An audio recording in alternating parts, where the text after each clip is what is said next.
Hello guys, welcome to another video. If your Discord stuck or starting, we can fix it in 60 seconds.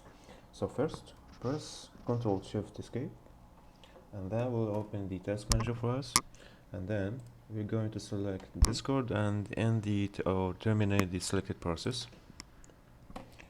And that's for the first method. If that doesn't work, we can try hitting Windows and R and then typing local app data, as you can see here, and then we're going to open the Discord folder, and then here we'll have to find cache and code cache and GPU cache.